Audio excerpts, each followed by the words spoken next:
Hello, I'm George, and I have a question for you. How do you make space for research in your role?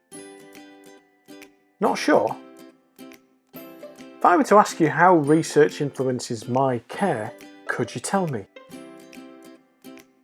Would you be able to tell me about the clinical research delivery teams in your area who help people like me to take part in research every day? Perhaps you might tell me about a nurse, a midwife, or an allied health professional in your area, and you might tell me about the research they are leading on to improve my care. I'm sure you would be able to tell me that I will benefit from being cared for in a research active organisation like yours, right? Could you do that? If the answer is yes, then you are a great example of the sort of person I want to have involved in my care. If the answer is no, or you're not so sure, then you just need to find a way to make space for research.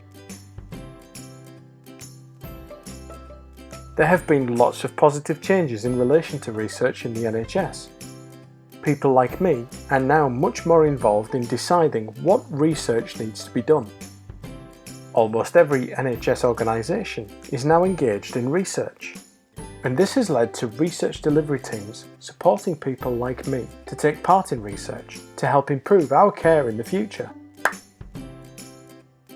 I've also noticed more support for people like you to be able to learn about and even develop your own research if you want to.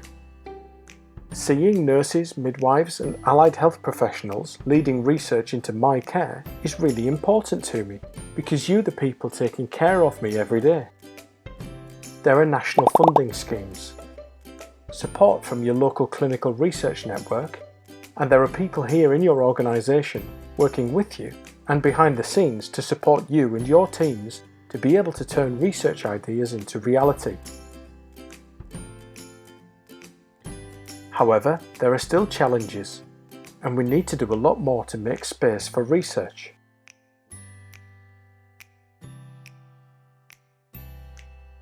There are still lots of people just like you who are not aware of how important it is to support research. There are people just like you who worry about the impact on staffing levels if one of the team is released from practice to develop research.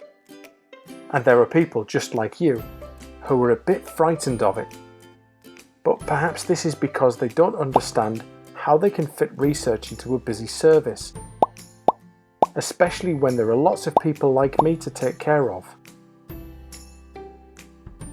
I know. These challenges just add to the long list of others that you face in your role every day. But if you are really going to make a difference to my care, you need to work to address them and build on the excellent work that's already going on to foster a positive research culture. How about discussing the impact research is having on your practice as part of one-to-ones? How about planning how you and your team develop research in a more proactive way as part of the whole team strategy? How about making research part of the conversation at every team meeting? If you can try these things, of course there will be challenges, but research will become weaved into the fabric of your service, and your whole team will start to see, understand, and even influence how research positively impacts on my care. So, a couple of final challenges for you. Can you share and shout about the important message that research is a core part of my clinical care? Can you stop talking about releasing people from practice and change the conversation to making space for them to do research?